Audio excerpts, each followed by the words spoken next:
Welcome to Align to Your Design. I'm your host, Baeth Davis. Isn't it time to wrap your business around your purpose and bring your greatest work to the world? Each week, join me as we explore various biometric tools such as human design and hand analysis and how to use them to fulfill your destiny and align to your design. We will reveal how to do the work you are designed to do rather than what you think you should do. Hi, everyone.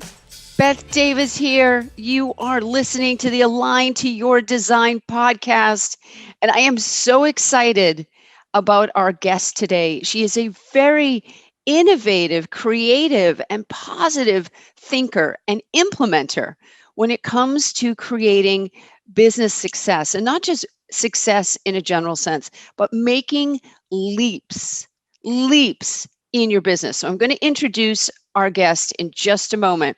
I want to let you know what's on tap and how to make use of this podcast. We have tried to share this podcast all over the internet. If you like it, we encourage you to leave a review. That really helps get this information out to more people.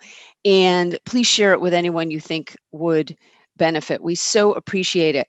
Also, we do human design trainings that are free almost every week over in our Facebook group. And you can access the Facebook group by going to yourpurpose.com/community. We've also put that link all over, but that's where you're going to want to go to access our free trainings, to meet other people who are using human design in their business, and to deepen your own relationship with your human design.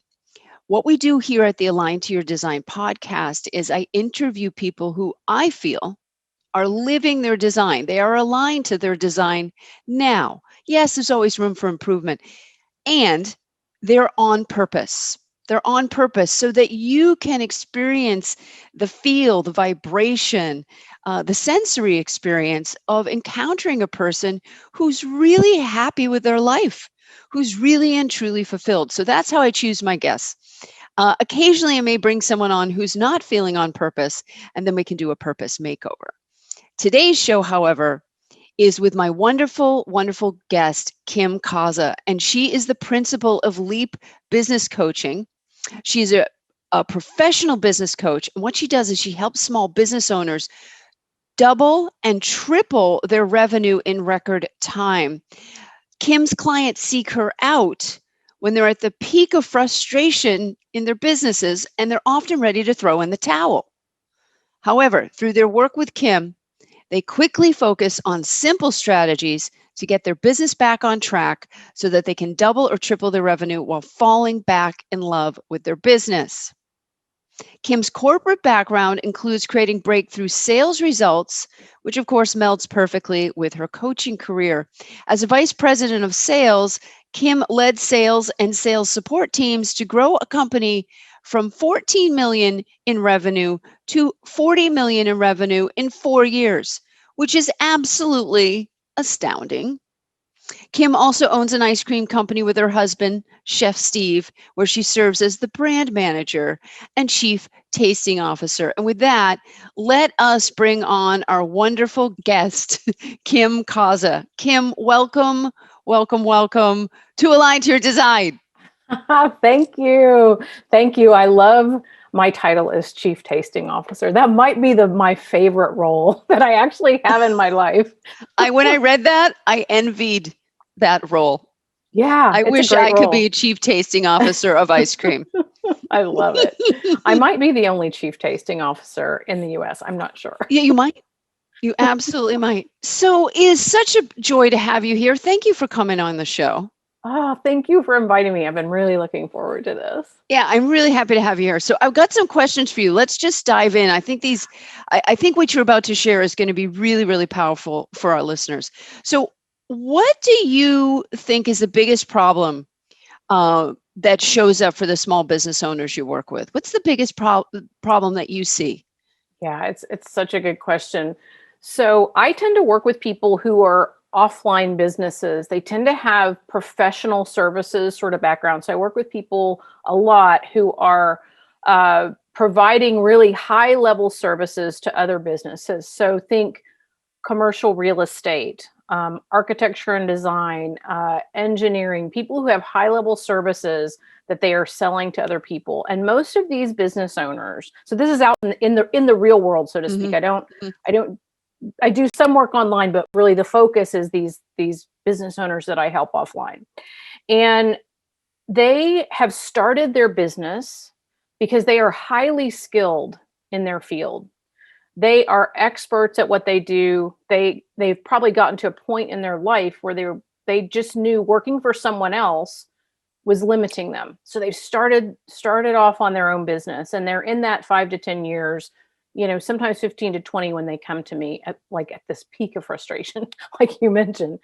And the thing is, what they've been relying on, which is completely appropriate for first and second level success, is their skill. It is their expertise. But there gets to be a point when the success level you can reach with just skill and expertise really tops out. And what actually is being called for is for them to step in and truly own their business. Okay. Not on the financial books, although they already do that. It's energetically, like, really put a stake in the ground about who they are as a person in the universe, creating what they're creating.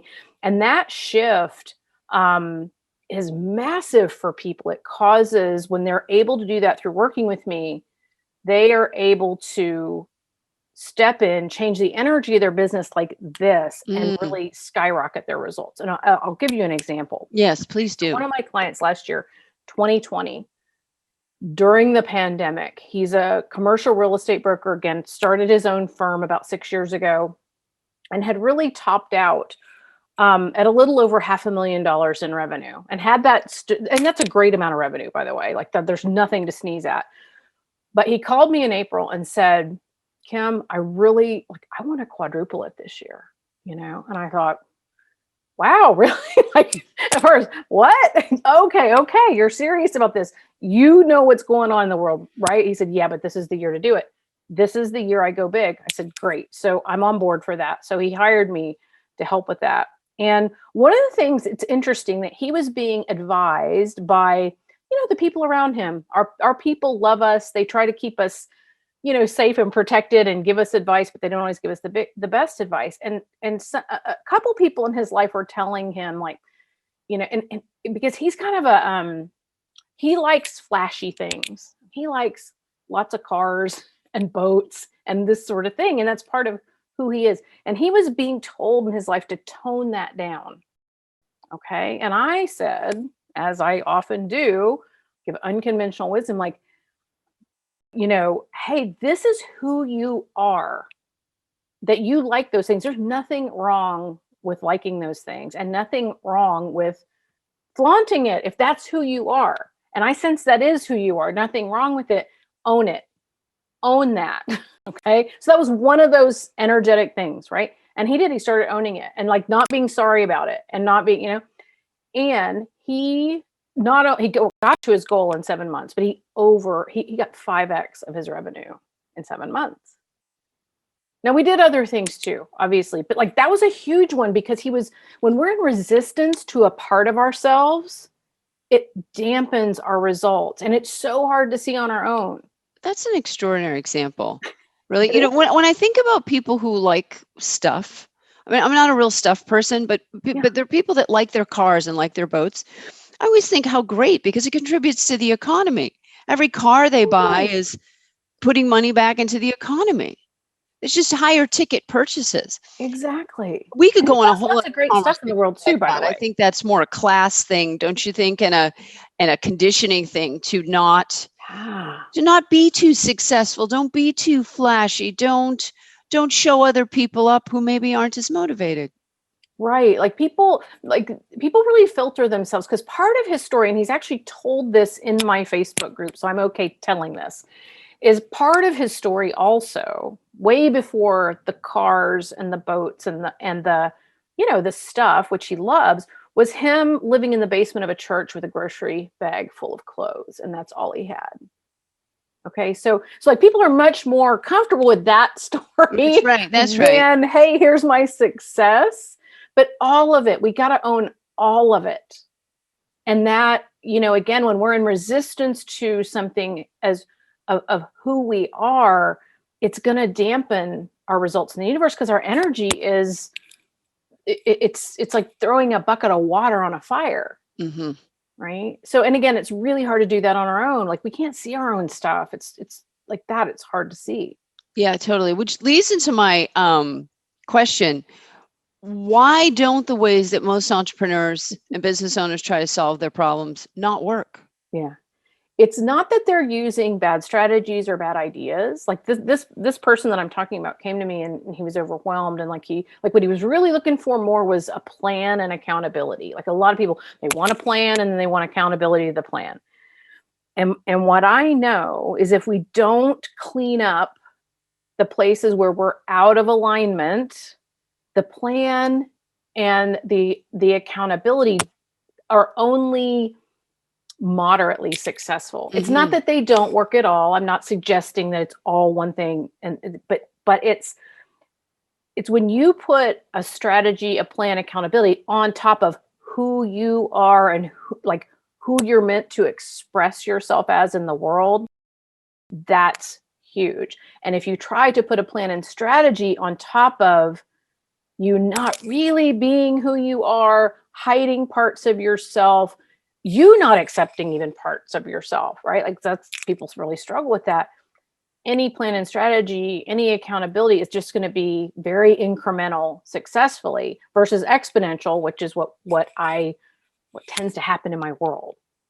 Like, for many years, I couldn't even really explain what was happening, but thanks to you and the amazing group I'm in with you that explored my human design, that really helped me start to put language and words to what it is I do, like to really look at it and go like, oh, I see what's happening now. So if I understand correctly, is what you're saying that people tend to paste on these strategies and solutions over their essential self rather than developing a strategy from what's going to work for them? Exactly. Because this is the thing. If one strategy for small business growth in offline services businesses, if one strategy worked for everyone, then there would be probably 10 books written about it. Go look at business books. There are hundreds of thousands. Okay. Which tells us, like, wait a minute, like, there has to be room for your own strategy, your own plan, your own creativity, your own wisdom, your own insight, your own experience to come through. And that's I don't ever give anyone, here are steps 1 through 5. It's always starts out with, okay, let's really find out who you are. Let's find out what is not being expressed. Let's find out what you're not comfortable with and where you are already expressing. And let's figure out your business based on that. It's a little woo, and we live in a woo world, right? We overuse linear thinking type logic, and we underuse spiritual logic. And I am here to change that in business, because it's the core of who we are. Absolutely. I agree. Absolutely. The linear thinking of the mind is way overrated, but anyway, that's a whole other topic. It's so much faster to do things intuitively. Yes. And people need to know how to access that intuition and use it so that they're not confusing it for being impulsive. Right. So what's the biggest turnaround that you've seen in a business in the shortest amount of time? Well, I will have to say, I would say it's probably the one I just talked about. From a financial standpoint, it's that.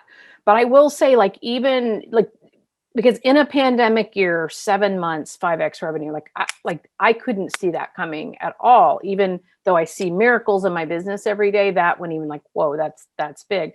But even to another point, I was talking to one of my clients yesterday who was just sort of having, like, this is just a really basic problem that sometimes people have, having trouble getting inspiration for, like, her Instagram feed. Okay.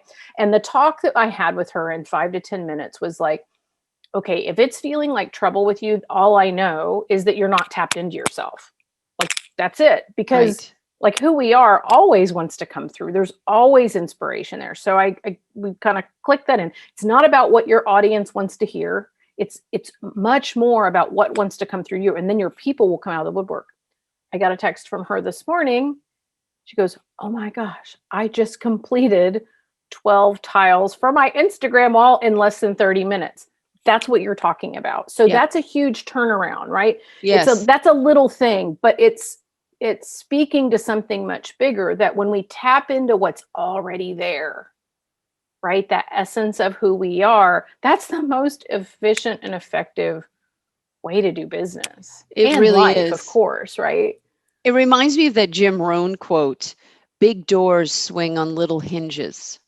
Oh, I like that. And when you can get the little hinges the correct size and installed properly and WD-40'd, you can swing some big doors. And with the story you just shared, she gets those tiles right on her Instagram account, and the other places she's sharing from her authentic self, she's going to start attracting the right kind of people. And that's a big Yeah. door. When you appear to effortlessly attract what is aligned Yes. to you. Yes. People can feel it. Yeah. You have a big following. People can feel when we are like really tapped into who we are, when we're not holding anything back. I mean, people just come out of the woodwork. I've had that happen in my life a lot recently. Again, I think this is a trajectory. Like, are we ever 100% there? No, I think this is lifelong evolution and growth, that's amazing that we Yeah. get to be in a lifelong evolution and growth. Absolutely. Absolutely. I agree 100%. So what do you think is the most important aspect to teamwork as a Mm, business grows? Because one of the questions I get a lot, you see this in the coaching groups, is how do I grow my team? yeah. Who should I be hiring? How do I manage my team? What do I do with these, team issues? What do you think is the most important aspect of uh, teamwork and teams The as the thing, business grows? yeah, it's such a good question, because as I get business owners like really owning themselves, the next question is, okay, how do I do this for my team? And it's really it's the same answer actually. It just takes it's like a little different process to do this with a team, but most times the place I see that business owners get frustrated with their teams is that they're expecting something out of a person that person actually is not designed to do. Like Mm-hmm. typically the team members are not sitting there going like, yeah, how can I mess this up? Like, how can I not do what they're asking me to do? Actually, we're all, as you know, through human design, we're all sort of programmed to be really amazing at certain sorts of things, or amazing at certain sorts of strategies, and not so amazing at others. And so to me, this is where being exposed to human design, learning about design has really helped. There's some really basic things. By no means am I like this expert on it, but there are really basic things that we can look at with a person's human design report and see just with their energy type what lines up. Just as an example, in a business that I was working in, they had a person who was a projector energy type who needs to wait for the invitation. They had him doing a lot of cold calling. That was the expectation, which is the opposite, right? Terrible. It's a terrible idea, because even if that person could muster it, it's not going to be successful for them No. because energetically it's wrong. So that's just a great example. So I feel like overarching, having people in the right seats in the canoe, right? Like I like to use Yes. the canoe as a metaphor. If everyone's in the right seat paddling the same direction, the canoe is going to get to the destination. But if someone's in the wrong seat or paddling the wrong direction, this is where human design can help us with that. The canoe is going to go off course, and that's even if just one person is in the wrong seat. So I think that's a really big piece. So I look at that a couple of different ways within companies, but getting the right people is usually not that we don't have the right person. It's getting them into the right place. Hmm. Like get Hmm. them in a place where they can thrive, working, with their design. And that's like miracles happen when that Yeah. happens. Yeah, truly. Miracles Yeah. happen. Wow. Yeah. Beautiful. So you have an event upcoming, and we'll put the link in all the notes for the show. But will you share with everyone what you've got going on? Because I think it will be of interest to a lot of our viewers and listeners. Yeah, I love that. As always, I have a few things going on, as Yes. is my type, right?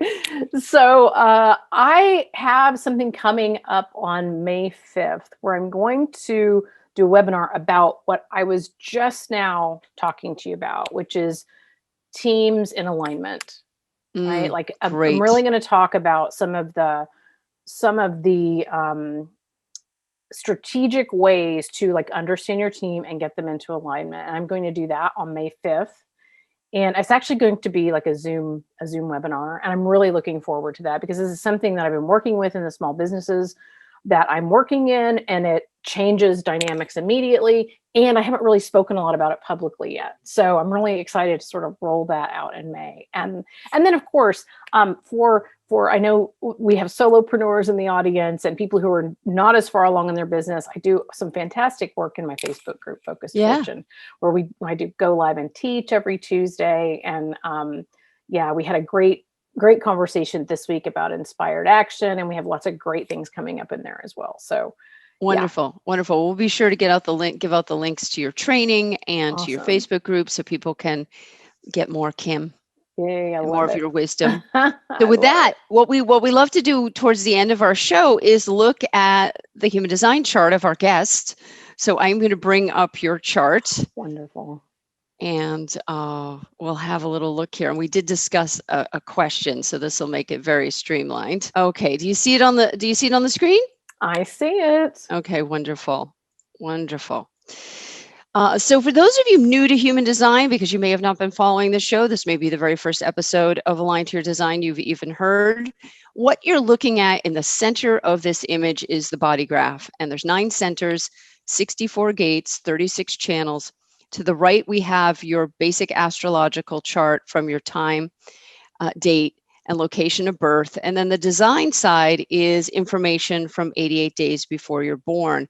And combined, this creates this beautiful chart. Now, what we're looking at here is the chart of Kim, who is a manifesting generator. And manifesting generators are 33% of the population. They always have a defined sacral. Your sacral's basically your pelvic region in your body, your sex chakra. It's where the creative energy moves from. So a manifesting generator has the sacral, number 1, defined. And it'll always be in this reddish color. And then a manifesting generator has a channel from a motor to the throat. And I want to show everyone the motors in human design. There are 4 motors. So we have the root, the sacral, the solar plexus, and the will. And you can see that the will is not defined in your chart, Kim, nor is the root, which leaves you with 2 motors, leaves you with the sacral motor and the solar plexus motor. But this makes you a very special manifesting generator because you have not 1, but you have 2 channels from motors to the throat. Which gives you a lot of manifesting power. You have the 36 that connects to the 35. You have this channel off the solar plexus, and then your gate 14 connects to gate 2, and it goes right through the G center, which is this middle triangle, up to gate 1 to gate 8, right into the throat. So a channel from the motor to the throat is manifesting potential. And hence we have a manifesting generator. The sacral makes you a generator, and then another motor to the throat is the manifesting part. So manifesting generator. So you have this extraordinary capacity to get results. Of all the types, the manifesting generator has the most potential because you have sustainable energy from the sacral. It's sustainable. As long as you get enough sleep, Yep. and you expend your energy every day, it just reboots. The best thing for people with a defined sacral is to burn that motor out every day, doing things you like to do.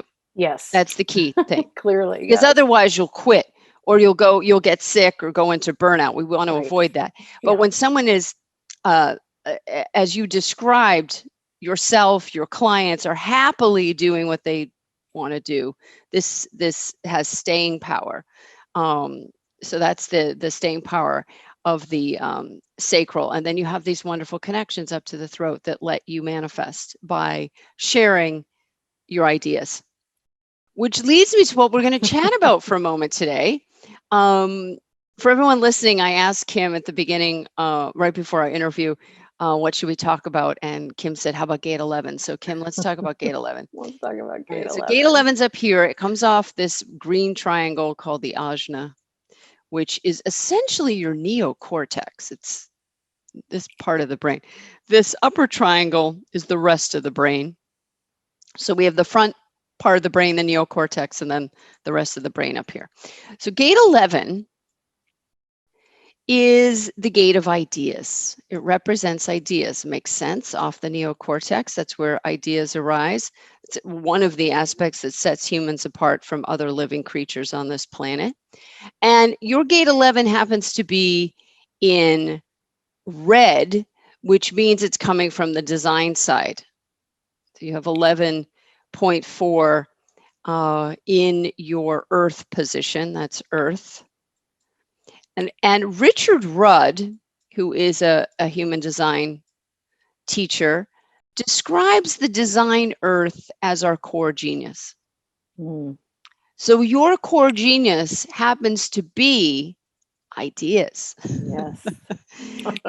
The challenge, though, is that you're flooded with ideas often. Often. Yes. Yes. And then the question becomes, what do I do with all of these ideas?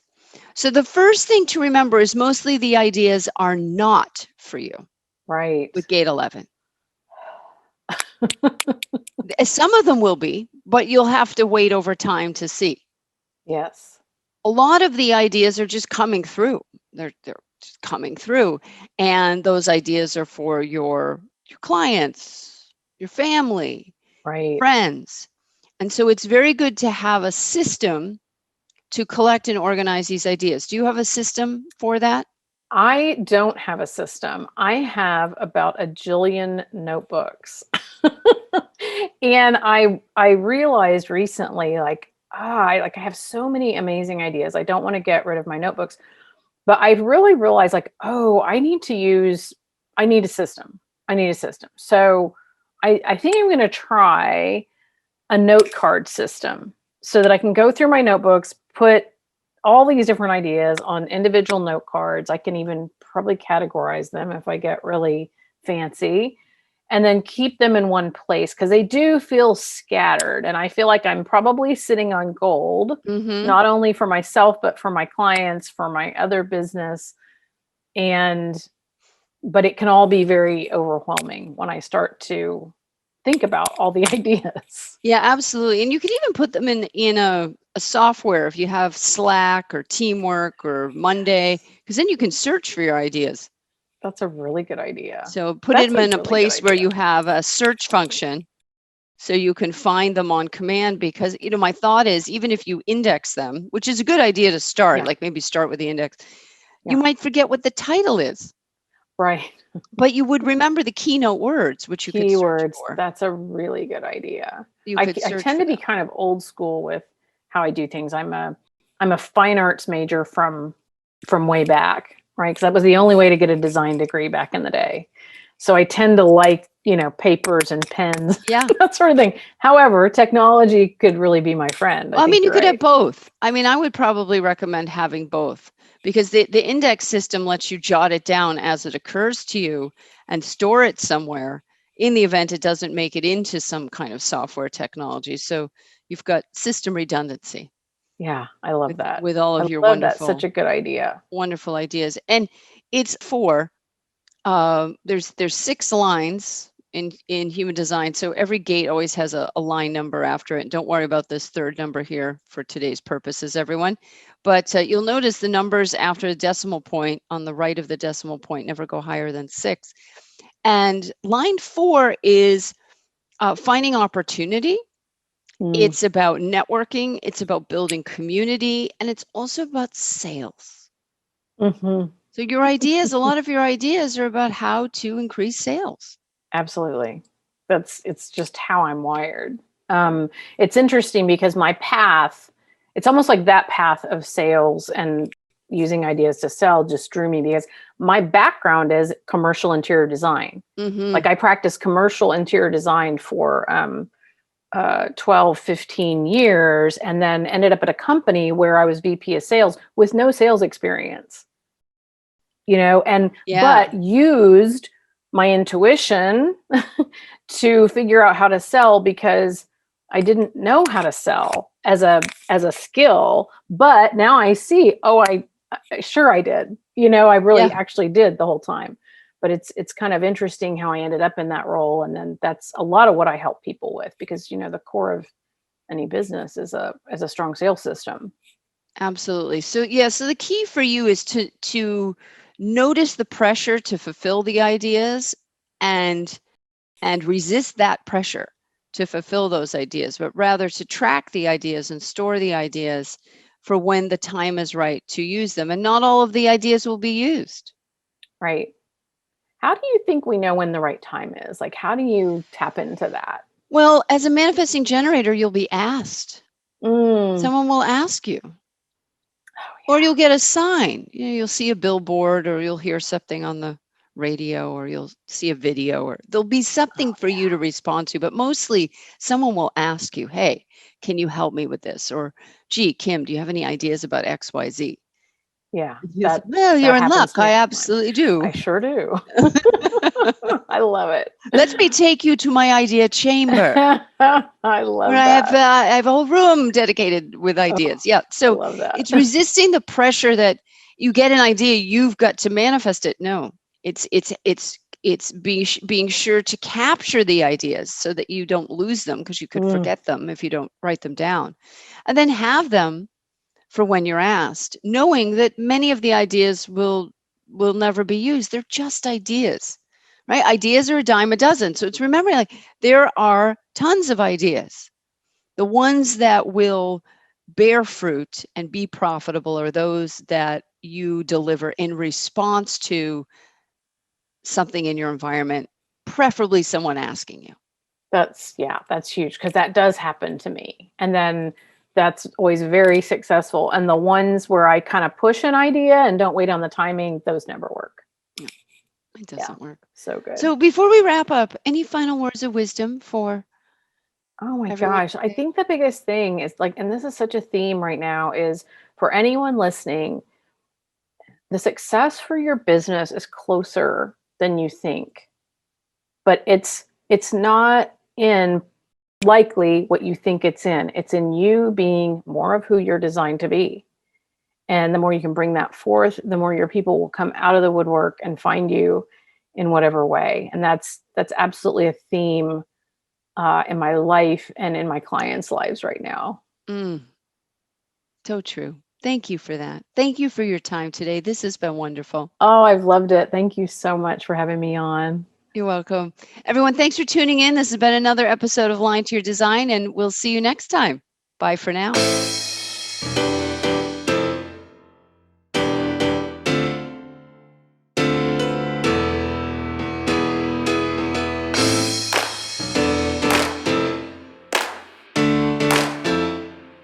I hope you enjoyed this episode of Align to Your Design. If you did, please grab my free report, Business by Design, at yourpurpose.com, and then join our Facebook group, Align to Your Design. See you next time.